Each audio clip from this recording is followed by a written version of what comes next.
परावैद्युतांक, यहाँ पे हमने एक शब्द यूज़ किया है। अब परावैद्युतांक होता क्या है, देखिए। परावैद्युत पदार्थ जो हम दो पैरेलल प्लेट कैपेसिटर के बीच में जो रखते हैं वो क्या होता है, एक कुचालक होता है, ठीक है। परावैद्युत किसे कहते हैं, उन कुचालक पदार्थों को परावैद्युत कहते हैं जिनके अंदर विद्युत क्षेत्र पैदा करने पर या जिन्हें वैद्युत क्षेत्र में रखने पर वे ध्रुवित हो जाते हैं। ये देखिए, हमने परावैद्युत पदार्थ ये दो पैरेलल प्लेट कैपेसिटर के बीच में रखा है, तो ये ध्रुवित हो जा रहा है। देखिए, ये जो प्लेट है ये पॉजिटिवली चार्ज है, ये नेगेटिवली चार्ज है, तो ये बीच में जो हम डाइलेक्ट्रिक मीडियम डालते हैं तो ये क्या होता है, इसके जो होता तो ये कुचालक है। नॉर्मल में इसमें करंट फ्लो नहीं होता है, ये कंडक्टर नहीं होता है, इंसुलेटर होता है। लेकिन क्या होता है कि इसमें जो उसके परमाणु होते हैं वो ध्रुवित हो जाते हैं। इसका मतलब क्या कि जो माइनस चार्ज है वो इस प्लस वाली प्लेट की ओर आ जाता है और जितने धन आयन हैं वो माइनस वाली प्लेट की तरफ मूव ऑन कर जाते हैं, ठीक है। और ये जो एटम है वो इस तरह से स्ट्रेच होने लगते हैं। जैसे जैसे हम फील्ड बढ़ाएंगे वैसे वैसे ये ऐसे ओवल शेप के हो जाएंगे। नॉर्मली हम क्या कंसिडर करते हैं कि वो राउंड शेप में होते हैं, लेकिन यहाँ पोलराइज होने के बाद वो क्या होते हैं, इस तरह से ओवल शेप के हो जाते हैं। पोलराइज होने पर ये नेगेटिव चार्ज जो इधर की तरफ खींचता है और इधर पॉजिटिव चार्ज इधर की तरफ खींचता है, ठीक है। तो ये ध्रुवित हो जाते हैं। कुचालक या इंसुलेटर्स से आशय उन सभी पदार्थों से जिनकी प्रतिरोधकता अधिक या विद्युत चालकता कम होती है, ठीक है। उसमें प्रतिरोधकता ज़्यादा होती है, मतलब इसमें चालन की प्रक्रिया बहुत स्लो होती है, वैद्युत चालन नहीं होता है। किंतु परावैद्युत पदार्थ वो हैं जो कुचालक होने के साथ साथ पर्याप्त मात्रा में ध्रुवण का गुण भी प्रदर्शित करते हैं। तो कुचालक और परावैद्युत पदार्थ में क्या अंतर होता है, कुचालक में भी चालकता नहीं होती है, परावैद्युत में भी नहीं होती, लेकिन परावैद्युत जो पदार्थ होते हैं वो जो होते हैं वो ध्रुवित हो जाते हैं, लेकिन कुचालक वो ध्रुवित नहीं होते। जो पूरे ही इंसुलेटर्स होते हैं वो ध्रुवित नहीं होते हैं, लेकिन जो परावैद्युत जो पदार्थ हैं, कुचालक के परावैद्युत जो पदार्थ होते हैं वो ध्रुवित हो जाते हैं, ठीक है। तो इन दोनों में इतना ही अंतर है। तो जिन कुचालकों में ध्रुवण होता है उसे हम परावैद्युत कहते हैं। इससे हम ये निष्कर्ष निकाल सकते हैं, ठीक है। किसी पदार्थ के ध्रुवण की मात्रा को उसके परावैद्युत स्थिरांक या परावैद्युतांक से मापा जाता है, ठीक है। तो वो कितना उसमें ध्रुवण होता है उसकी मात्रा को जो मापना होता है उसी को हम क्या कहते हैं, परावैद्युतांक। उसका परावैद्युतांक उस पदार्थ का परावैद्युतांक कहलाता है, उसकी ध्रुवण की जो मात्रा होती है उससे। परावैद्युत पदार्थ का एक प्रमुख उपयोग संधारित्र की प्लेटों के बीच में किया जाता है ताकि समान आकार में अधिक धारिता मिले। तो हम इसका जो परावैद्युत पदार्थ का कहाँ इस्तेमाल करते हैं, संधारित्र की प्लेटों के बीच में रख के इसको क्या करते हैं, हम धारिता को बढ़ा लेते हैं। क्या होता है कि ध्रुवण के बाद इसमें पट के जो आवेश होते हैं तथा ध्रुवित कण होते हैं वो एक दूसरे को उदासीन कर देते हैं, जिससे पट पर आवेश की कमी हो जाती है और इस प्रकार संधारित्र की प्लेटों पर और अधिक आवेश दिया जा सकता है तथा संधारित्र की धारिता को बढ़ाया जा सके, ठीक है, बढ़ाया जा सके, ठीक है। इसमें देखिए क्या होता है, जब हम ध्रुवित करते हैं इसे तो मतलब ध्रुवण होता है इसमें, तो ये जो प्लस चार्ज है और यहाँ ये जो माइनस है ये दोनों एक इस तरह से पेयर बना लेता है, ठीक है। तो ये दोनों पेयर बना लेता है तो उदासीन हो जाता है, ये वाला जो है उदासीन हो जाएगा क्योंकि इसके साथ पेयरिंग कर ले रहा है। उसी तरह ये किनारे का जो प्लस है वो इधर के माइनस को यहाँ पे ये उदासीन कर दे रहा है। तो इस पे क्या हो रहा है, जितने जितने पेयर बनाते हैं और उदासीन हो जा रहा है वो आवेश कम हो जा रहा है, तो इस प्लेट की आवेश लेने की क्षमता बढ़ जाती है। तो हम इस पर ये सब उदासीन हो गया, तो हमारे पास इतनी जगह मिल गई, इतना आवेश कम हो गया, तो हम उसको और आवेश देकर इसकी धारिता को बढ़ा सकते हैं। ठीक है, तो हम देख रहे हैं कि हम इसकी साइज नहीं चेंज कर रहे, लेकिन ये डाई इलेक्ट्रिक माध्यम जब रख दिए, परावैद्युत माध्यम रख दिए, तो ये क्या हो जा रहा है, इस तरह से पेयरिंग करके ये एक दूसरे को न्यूट्रलाइज करता है। न्यूट्रलाइज कर देने से हमको इसमें आवेश और डालने के लिए जगह मिल जाती है। तो इसमें और आवेश से हम इसको करके हम इसकी धारिता को बढ़ा सकते हैं। ठीक है, इसके अलावा इसमें जो टर्म्स हैं, परावैद्युत सामर्थ्य और भंजक विभवांतर।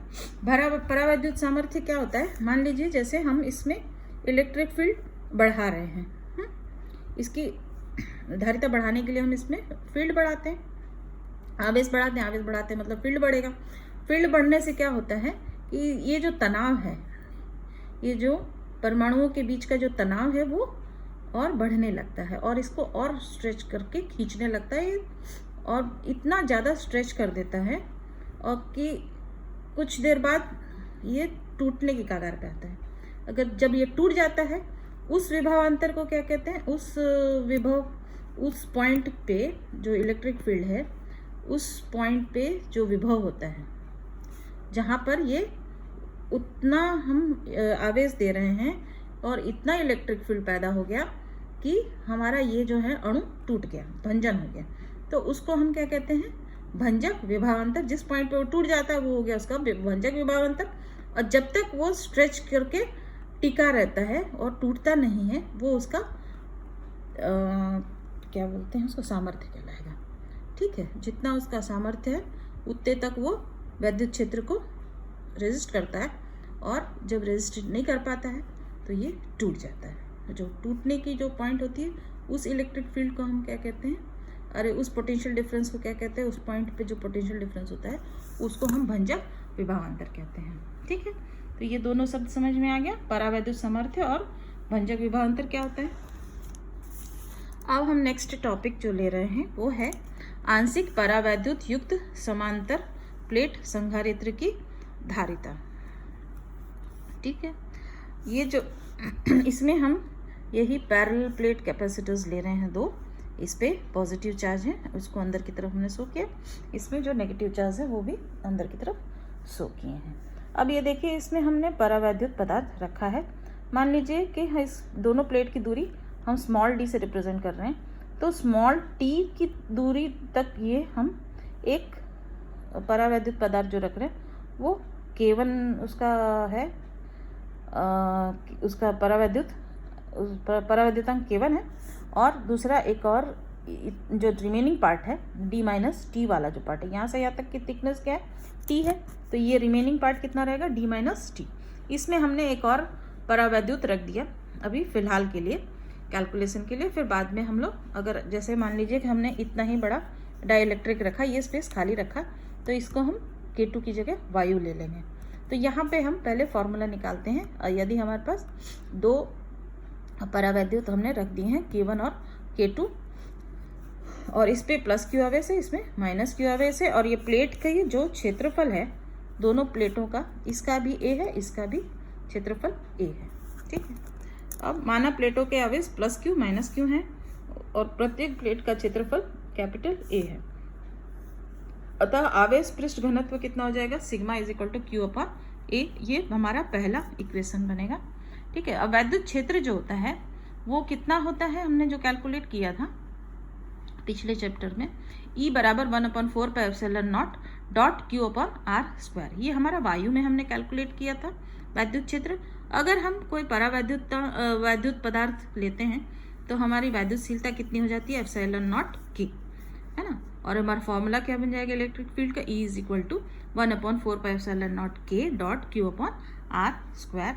और उसी कॉन्टेक्स्ट में हम जब उसका V निकालेंगे तो 1/4 पाई एप्सिलॉन नॉट के डॉट क्यू अपॉन आर हो जाएगा। तो हम देख रहे हैं कि दोनों में कि जो इलेक्ट्रिक फील्ड है और विभव है, पोटेंशियल है, वो दोनों ही इन्वर्सली प्रोपोर्शनल हैं, परावैद्युतांक के इन्वर्सली प्रोपोर्शनल है। अब यहाँ पे हम देखिए P और Q के बीच में दो परावैद्युतांक K1 और K2 ले रहे हैं, और K1 की जो चौड़ाई है वो है T, K2 की चौड़ाई है D माइनस T। इसमें जो P से लेकर यहाँ मिडल पॉइंट जहाँ तक K1 है उसका इलेक्ट्रिक फील्ड हम E1 ले लेते हैं, और यहाँ से यहाँ तक D माइनस T तक की जो दूरी है उसका इलेक्ट्रिक फील्ड को हम E2 मान ले रहे हैं। उसी तरह इसका जो विभव है इसको V1 मान लिया, यहाँ से यहाँ तक T तक का विभव V1 है, और D माइनस T का जो विभव है वो इतनी दूरी का जो विभव है वो V2 से रिप्रेजेंट कर रहा है, और टोटल इसका जो कुल विभव होगा वो V1 प्लस V2 होगा। ठीक है, तो टोटल विभव कितना हो गया, V is equal to V1 plus V2। अब हमको निकालना है V1 प्लस V2 कितना होता है। तो हम पहले यहाँ से शुरू करते हैं। माना T मोटाई का K1 परावैद्युत प्लेटों के बीच में डालने पर जो वैद्युत क्षेत्र होता है उसका क्या निकलता है, E1 is equal to sigma epsilon naught K1 होगा।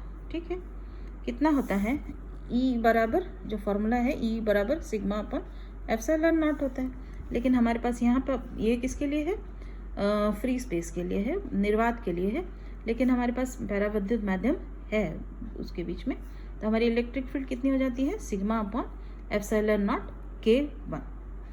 इस केस के लिए E1 के लिए हम पहले इस प्लेट यहाँ से इस दूरी के लिए ले रहे हैं ना, T मोटाई के लिए। तो T मोटाई में हमारा K1 कितना था, T मोटाई में K1 E1 ये रहेगा, E1 बराबर sigma upon epsilon naught K1। ठीक है, अब जो विभव प्रवणता होता है उसको हम किससे शो करते हैं, E is equal to minus DV upon DR। हमने पिछले उसमें पढ़ा था थोड़ी देर पहले, तो DV अपॉन DR माइनस में था, माइनस हमने हटा दिया था क्योंकि माइनस सिर्फ डायरेक्शन को शो करता है, तो हमने DV अपॉन DR को फिर से रीराइट किया, तो E is equal to V upon R हमारी फॉर्मूला निकल आई थी। तो इसको हम V का अगर इसमें से मान निकालना तो V is equal to E into R हो जाएगा। अब इस केस में हमारा R जो है वो क्या है, इसका डाइलेक्ट्रिक का थिकनेस है, तो R बराबर कितना हो जाएगा, T। तो हमारी जो फॉर्मूला क्या बन जाएगी, V1 is equal to E1 into T। तो ये T मोटाई का हमको जब निकालना है विभव, तो उतने पोर्शन का विभव हमारा V1 कितना निकल जा रहा है, इस पार्ट का जो विभव है यहाँ से यहाँ तक का विभव कितना है, V1 is equal to E1 into T। ठीक है, तो E1 का फॉर्मूला यहाँ से वैल्यू, यहाँ से उसका E1 का मान निकालेंगे तो हमारा क्या हो जाएगा formula, V1 is equal to sigma upon epsilon naught K1 into T। ये हमारा इक्वेशन नंबर 2 बन जाता है। अब उसी तरह से हम D माइनस T मोटाई के परावैद्युतांक K2 द्वारा उत्पन्न वैद्युत क्षेत्र E2 मानते हैं, तो E2 बराबर sigma upon epsilon not K2 हो जाएगा। और इसी तरह से हम फॉर्मूला निकालेंगे E is equal to V upon R। इस केस में हमारा R कितना है, D माइनस T, तो ये हमारा हो गया E is equal to V upon D minus T। और यहाँ पे हमारा जो विभव है वो कितना है, V2, तो V2 is equal to E2 into DT आ जाएगा। E2 कितना है हमारा, sigma upon epsilon not K2, और ब्रैकेट में DT D माइनस T है, सॉरी ये D माइनस T है, थोड़ा छोटा छोटा लिखा है, ठीक है, D माइनस T, क्योंकि हमारा D माइनस T वाली मोटाई का हमको विभव निकालना है इस पोर्शन का, तो हमारा इस तरह से निकल आएगा। ये इक्वेशन नंबर 3। अब टोटल विभव जो है वो पूरे संधारित्र का विभव हमको निकालना है। V इज इक्वल टू कितना हो जा रहा है, V is equal to V1 into V2, और V1 का मान जो है वो यहाँ से निकलेगा, sigma upon epsilon naught K1 into T, और इसका निकलता है हमारा sigma upon epsilon not K2 D minus T। इन दोनों को ऐड करते हैं तो हमारा टोटल विभव निकल जाता है। अब हमको विभव आ जाएगा इस तरह से। अब हमको जो निकालना है सिग्मा का जो वैल्यू है, सिग्मा का फॉर्मूला जो है, सॉरी वैल्यू नहीं, सिग्मा को क्या है हमारा पृष्ठ घनत्व। पृष्ठ घनत्व किससे शो करते हैं, Q अपॉन A से, तो हम सिग्मा को Q अपॉन A से रिप्लेस करेंगे, तो इस तरह से हमारी फॉर्मूला बन जाएगी। ठीक है, ये हमारा समीकरण आ गया। अब हमको निकालना है, इसमें धारिता है, तो धारिता का C बराबर कितना होता है, Q अपॉन V, तो Q अपॉन V का ये वाला मान हम रखेंगे यहाँ पर, तो हमारा इस तरह से Q कट जाएगा, हमारे क्या बचेगा हमारे पास, A epsilon not upon T upon K1 plus D minus T upon K2। अब देखिए, अगर हम यहाँ पे K2 की जगह फ्री ये वायु छोड़ दे रहे हैं, खाली है वायु, ठीक है।